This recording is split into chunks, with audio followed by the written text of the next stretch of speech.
Hola, ¿qué tal? ¿Cómo están? Bienvenidos a este nuevo programa. Estamos aquí, disfrutando de la compañía de un tipo inclasificable, ¿no? Porque no sabemos cómo presentarlo. Pero sí nos va a contar cómo es que un administrador pasa a ser profesor de economía, poeta, locutor, panelista de radio, codirector de revista, además, evidentemente, y parte de la movida Bohemia en Tacna. Así que damos la bienvenida a Mario Carazas, que ya está con nosotros. Bienvenido, Mario. Un aplauso para él. Bien, mi estimado Mario, en la presentación planteaba la pregunta, ¿cómo es que un administrador pasa a ser todo esto que estamos describiendo? ¿Cómo pasa a ser profesor de economía, pero también poeta, codirector? ¿Cómo son tus transiciones? Bueno, yo creo que de alguna manera, primero agradezco tu invitación, mi estimado Wilmer, y a todos los que están ahí presentes. Decir que la vida, como que dice, te da sorpresas, ¿no? Al comienzo, cuando yo quise postular, por ejemplo, a una carrera, porque uno termina el colegio, ¿no? Y dice, ya, ¿a qué carrera me voy a lanzar? Y bueno, uno ve el abanico de oportunidades. ¿Ya? Y en este caso era la Universidad Nacional Jorge Basadre de Groma, ¿no? Sí. Y yo dije, bueno, pues me parece interesante esta carrera de administración. Me parecía que te daba muchas posibilidades, muchas libertades, ¿no? Y ya con el tiempo, acuérdense que yo ya más o menos termino mi carrera a mediados de los años 90, más o menos, 96, 97, ya. Y te encuentras con una recesión económica, claro. La recesión del gobierno de Fujimori, ¿no? Y sí. Entonces, obviamente uno dice, bueno, parece que acá hay que hacer mil oficios, sí. ¿No? Hay que saber hacer de todo un poco, a lo griego, saber hacer de todo un poco. Entonces creo que yo en ese aspecto me habitué. Sí. Mi enfoque era ser profesor de la Universidad Nacional, pero como que me apareció una oportunidad de ser profesor de academias y me terminó gustando, ¿no? ¿Pero fue inmediato? O sea, ¿el gusto por la docencia fue particularmente... ¿La captaste rápido o te costó adaptar? Mira, yo siempre he dicho algo bonito de administración que siempre nos dicen, sí. Y creo que en todas las carreras, el famoso FODA, ¿no? Fortalezas, oportunidades, debilidades y amenazas. Sí. Y una de esas fortalezas que yo tenía era que me gustaba mucho leer. Ya. Entonces yo dije, si en algo voy a tener que sobresalir, tiene que ser con la lectura. Uh-huh. Y el ser profesor, justamente, te da esas armas. Claro. Creo que tenía cierta acogida porque una vez enseñé inglés con mis compañeros del aula de la universidad, que eran pésimos, sí. Y sin embargo yo les hice mi clase y les terminó gustando. Aprobaron. Aquí hay algo, aquí puede hacer plan B para cualquier cosa. Plan B, sí. Como tú dices, ¿no? Y bueno, y ya pues, y se dio la oportunidad y bienvenido, ¿no? ¿Y tu oficio como poeta primero empezó como codirector de una revista o ya escribiendo poesía propiamente? Ya mucho antes, ¿no? Ya mucho antes, desde la época del colegio, sin darme cuenta, ¿no? Ya. Y ya en la universidad... ¿Que estudiaste en el colegio? En el colegio Cristo Rey, Cristo Rey. ¿Y había una actividad ya de los chicos escribiendo o era una especie rara ahí? No. Ahí sí había dos cosas que yo valoro mucho. Había un taller de escritura, ¿no? Que lo manejaba un novicio, se apellidaba Vasallo, así se apellidaba el señor, y él nos manejaba un tallercito.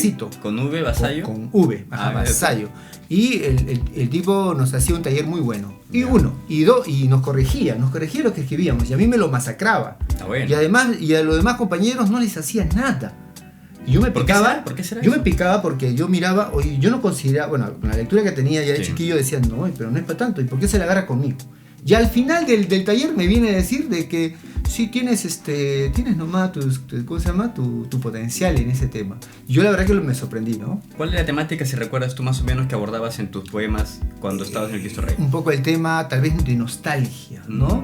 Un poco el tema de la muerte, un poquito, tal vez. Y la parte romántica que todas las tenemos, ¿no? Definitivamente. Sí. ¿Y a esa edad de los 13, 14 años por lo menos? Sería pues 14, 15. Ya. Pero a lo que iba es lo siguiente. También el colegio te daba la biblioteca abierta. Y te diré que era devorador de esos libros, ¿no? Devorador de esos libros. ¿Algún autor particular que recuerdes que te gustó mucho? De esa época. Bueno, me gustaba mucho Corazón del Mundo de Michis. También estaba, por ejemplo, El Tesoro de la Juventud, que era una colección inmensa de 25, 30 libros que yo quería que me la compre mi papá, pero no la compraba porque no había billete, ¿no? Yo soy un alumno que fue becado en ese colegio, ¿no? Y esos libros, Frankenstein, El planeta de los simios, en fin, bastante literatura narrativa, Narrativa. Y bueno, y la poesía ya fue apareciendo de poco en poco, ¿no?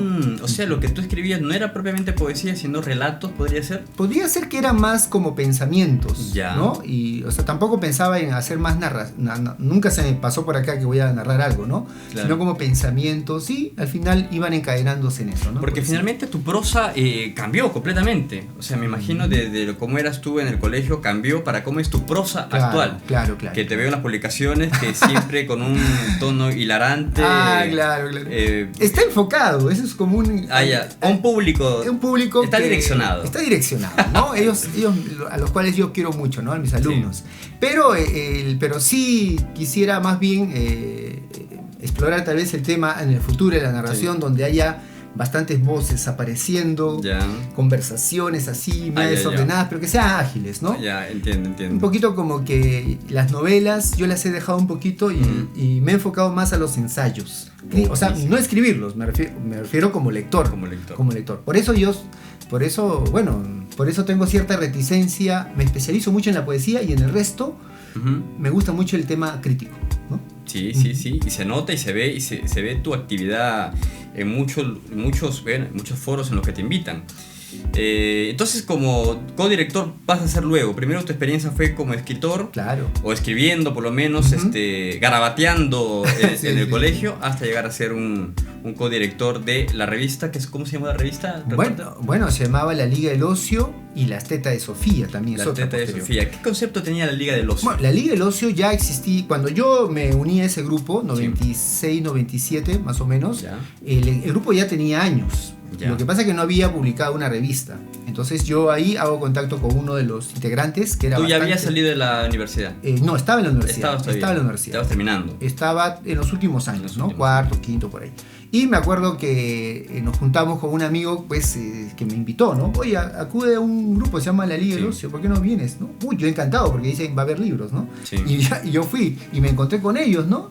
Y la verdad, y ahí conocí pues al gran maestro Juan Carlos Valdivia Cano, ¿no? Que era una especie de gurú.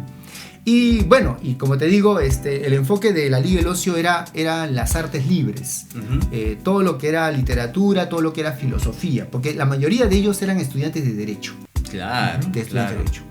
Y el concepto más o menos de Las Tetas de Sofía, que uno puede imaginar más o menos a dónde va. Más contracultural y más chacota que la Liga del Ocio. No, más contracultural. ¿Y quiénes, por ejemplo, la Liga del Ocio más abogados en esta? En esta también eran abogados, y también había un profesor de lenguaje, de historia, ¿no? Jorge Quenta, puedo decir los nombres, ¿no? Jorge Quenta, Edgar Cruz. Saludo para el profesor Jorge Quenta. Por supuesto, ¿no? Y la verdad que con ellos lanzamos esa revista, ¿no? Las Tetas de Sofía. ¿Tú codirigiste esa revista? Claro. Bien. Y también aporté, ¿no? Todos los que te he nombrado han aportado. No olvidé Alex Zambrano también. Alex Zambrano. Por supuesto que él es tal vez el más organizado de ese. Las Tetas de Sofía. Sofía, no. Perdón, las Tetas de Sofía. Por esas tetas sufría. Por esas tetas sufría. No, las tetas de Sofía. Las tetas de Sofía. La teta asustada, se parece. Exactamente, ¿no?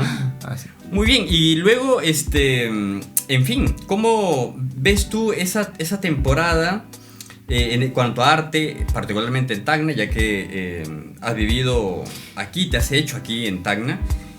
Versus ahora, actualmente, ¿ves un cambio notable? ¿Más o menos ves una evolución? ¿O crees que es simplemente otro tiempo? De todas maneras hay una evolución, ¿no? Hay una evolución, pero también hay que ser conscientes de que ya está la juventud ahora más despolitizada, tiene más información, obviamente, y justamente ese es el pro y el contra, ¿no? Más información, aparentemente uno está más informado. No, en realidad está más disperso. Claro. También, ¿no? Pero lo bueno es que también hay que saber aprovechar, ¿no? Si tienes unas redes sociales, pues encuentra tu grupo afín, y con ellos pues a lo mejor haces una movida interesante. Puede ser de rock, puede ser de ideas, puede ser de cocina, puede ser de shows artísticos, infantiles, pero júntate con los tuyos y organízate. ¿Cómo el arte ha sido, la verdad, o ha tenido un espíritu resiliente en tu vida, tanto como escritor como consumidor, ¿no? Bueno, te voy a decir que he escrito más. Justamente este aislamiento me ha permitido, entre comillas, tener más producción, pero también te voy a decir más producción, pero también hay muchas cosas que tachar también, ¿no? Entonces es otra chambita también, ¿no? somos ir puliendo, podando. La parte más dolorosa, pues, ¿no? La parte más dolorosa, ¿no? Y bueno, eso, y en mi parte personal, pues nuestros ingresos se han ido a la mitad, ¿no? ¿Verdad? Pero también, pues, de alguna manera no tengo muchas responsabilidades. En mi vida justamente se trató de no tener mucha carga familiar. Para esos tiempos. No es que es que no me lo olía. Para esos tiempos. Sí, ya me la estaba oliendo, hermano. Ya yo soy Nostradamus. Y bueno, es cierto, o sea, de alguna manera, pues. Ahora que ha servido todos esas precauciones. Esas precauciones ahora tienen sentido. Todo cobra sentido ahora, ¿no? Claro, bro. Pero bueno, sí, ha sido muy fructífero, ¿no? En cuanto a mi producción. Como poeta ha sido muy fructífero, sí. Y como consumidor te ha servido como para llenar esos momentos de soledad, porque ¿quién no se sintió solo en la pandemia? Claro, eso también, ¿no? Aislado, o sea, ¿cierto? Por más amigos que uno tenga, estás en cuarentena. Lógico, ¿no? Y de alguna manera puedes aprender un poquito más de uno mismo, ¿no? Sí. A veces tú mismo, el arte mismo que tú consumes en soledad, sí. Se te vuelve mucho más sentimental también, ¿no? Sí. Incluso es parte de tu vida. Claro que sí. Te vuelves más sensible también. ¿No? Y películas y tal, ¿no es cierto? Todo te ayuda bastante, ¿no? O sea, por eso el arte es siempre, ¿no? Siempre ahí, al lado de la vena. Al lado de la vena. Ahí, ¿no? Mi estimado, ¿cómo es la poesía, la evolución de la poesía en Tacna, ya que tú eres un poeta dedicado a este oficio particularmente, oficio que respetas y al que siempre ves que esté, digamos, tienes una voz crítica, siempre andas viendo de que estén los mejores? Me imagino que tienes una postura al respecto. Claro. ¿Cómo ha sido la evolución de la poesía en el último tiempo? ¿Cuál es tu opinión al respecto? Bueno, en cuanto a la poesía, por ejemplo, yo no sé, yo puedo hablarte del año 90, 2000, o quieres que te hable antes también. A ver, desde que tú empezaste a escribir, desde que te asomaste a la poesía tacneña, claro, hasta acá. Bueno, te diré que primero que en los 90 no había la interconectividad, o sea, no había internet, sí. Por lo tanto no había mucha información a la mano. Sí. Si tú te guiabas por los poetas, te guiabas por las antologías que mandaba desde Lima, las revistas culturales, pero no había aquí, pues, y además también yo era estudiante de administración, no estaba en la escuela de lengua y literatura de la Universidad Nacional, sí. Entonces no tenía como referentes a estos maestros como son Segundo Cancino, ¿no? O Artidoro Velapatiño, sí. Que ellos también en los 90 recibieron la visita de Osvaldo Reynoso, este narrador tan importante, a Rivas Plata, que también escucho por ahí los nombres, ¿no? Entonces yo no he sido consumidor de ellos, sí. De su literatura, porque no había libros de ellos. Claro. Entonces yo mi formación fue más que nada por los poetas mundiales, muy escasa, por los poetas mundiales, ¿no? Y ya. Bueno, y ahora pues con el acceso que hay, definitivamente ya nos hemos nutrido, nos hemos informado. O sea, era cuentagotas lo que tú podías consumir de poesía. Ahora no, ahora hay más voces. Ahora hay más, hay más riesgos también. Sí. Los poetas de ahora son mucho más distintos que en los años 90. En los 90 creo que había una dosis de, a ver cómo decirlo, no se publicó tanto, entre comillas, estuvo siempre el maestro Segundo Cancino ahí, siempre presente, como referente, sí, ¿no? Como referente. Pero, repito, tal vez lo de ahora, en los años 2000, es mucho más, tiene más mistura, ¿no? Hay más mistura en cuanto a estilos, ¿no? Qué bueno. Mira, estamos disfrutando nuevamente de la presencia de Mario, el gran Mario, el inclasificable. Te has metido por todos lados. ¿Y cómo así el asunto de ser locutor, panelista de radio? ¿Cómo surge esa loca idea? Y tú te metes a todo. No, bueno, siempre hay amistades, como yo. Claro, imagínate, ¿no? Y siempre hay amistades que te dicen, bueno, hagamos algo, ¿no? Hagamos de lo que tanto hemos por ahí absorbido, sí. Tantas cosas que hemos aprendido. ¿Por qué no puedes divulgarlas de alguna manera, ¿no? Y la radio, bueno, es un foco muy interesante, ¿no? Y siempre tiene que ver con la cultura. Lo que he hecho en cuanto a radio tiene que ver con la cultura, ¿no? Con todo con los personajes. Que recuérdanos el nombre del programa, ¿cómo se llama? Bohemia Radial. Bohemia Radial, ¿no? ¿Cierto? Bohemia Radial. Un grupo de locutores se arriesgan justamente por hablar de cultura. De cultura. ¿Cierto? Panelista de radio. Bueno, Mario, vamos con un ping-pong rapidito. A ver, ¿qué se te viene a la mente con la palabra soledad? Alimento, nutrición. Soledad. La palabra poesía. Mi elemento. Es mi elemento. Es tu ¿no? elemento. Es como el agua. Es como el agua. Soy un pez en el agua. Ok, docencia. Aprender de los chicos, bastante. Aprendo mucho de ellos. Su flow. Arte tacneño. En crecimiento, de alguna manera. Sufrido, pero en crecimiento. Falta más unión. Gabrilo. Gabrilo, un personaje que es un personaje de mi literatura, de mi primer poemario, y que lo voy a seguir manteniendo, ¿no? ¿Eres tú? ¿Es tu alter ego? Es mi alter ego de alguna manera, pero con cierta ficción, claro que sí. Yo tengo más aficiones, él solamente es ficción, nada más.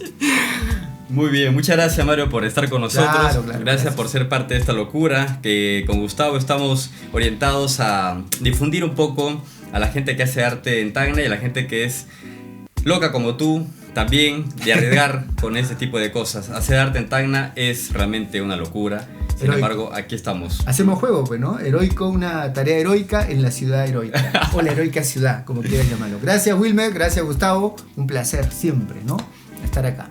Listo. Muchas gracias. Gracias a todos por estar aquí y nos veremos en una próxima oportunidad. Muchas gracias.